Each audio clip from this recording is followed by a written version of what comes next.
আগে নরেন্দ্র মোদীকে পদত্যাগ করতে বলুন। নরেন্দ্র মোদী পদত্যাগ চাই, তার কারণ সারা দেশের উনি জাতীয় লজ্জা। এই আইন কি করবে? এই আইনটা অ্যামেন্ডমেন্ট করছি আমরা এই কারণে, সব তো করছি না, মাত্র কয়েকটি ধারা।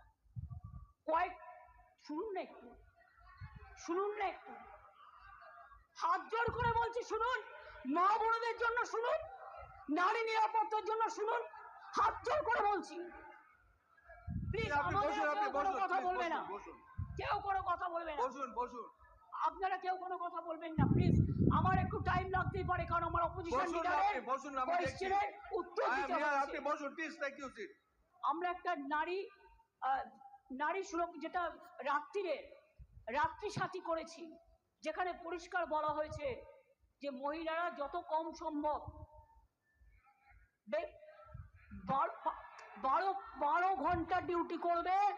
যদি এমার্জেন্সি থাকে তার ডিউটি ডাক্তার বাড়াবে। তার কারণ মেয়েদের মনে রাখতে হবে কেন করেছি, সেটা আমাদের ব্যাপার, আপনি কেন কথা বলছেন? আমরা এই কারণে করেছি মেয়েদের সুরক্ষার জন্য। যারা রাতে কাজ করতে চায় তারা allowed, we don't have any problem. Please listen carefully, please listen carefully. রাত্রিরে যারা কাজ করবে তাদের ফুল প্রোটেকশন দেওয়ার জন্য, রাত্রিরে যদি কেউ কাজ করে তাদের ফুল প্রোটেকশন দেওয়ার জন্য এই রাত্রি সাথী করা হয়েছে। এবং হসপিটালগুলোর কাছেও আমরা বলেছি, স্কুলগুলোকেও বলেছি, আইসিডিএস সেন্টারগুলোকেও বলেছি, মিড ডে মিল সেন্টারগুলোকেও বলেছি সঠিক পদক্ষেপ নিতে। এবং মনে রাখবেন, এই বিলটি এখানে পাস হওয়ার পরে মাননীয় রাজ্যপালের কাছে যাবেন।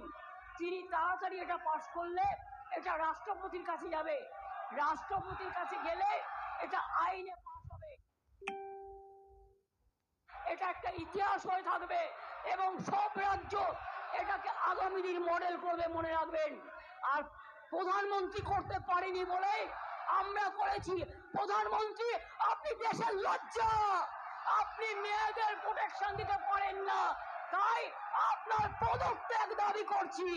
স্বরাষ্ট্রমন্ত্রীর পদত্যাগ দাবি করছি, বিজেপি মন্ত্রীদের পদত্যাগ দাবি করছি, রাজ্যে যে মুখ্যমন্ত্রীরা আছে পদত্যাগ দাবি করছি। আর অপোজিশন লিডার গুলি চালাবার কথা বলেছেন, তাকেও পদত্যাগের দাবি করছি।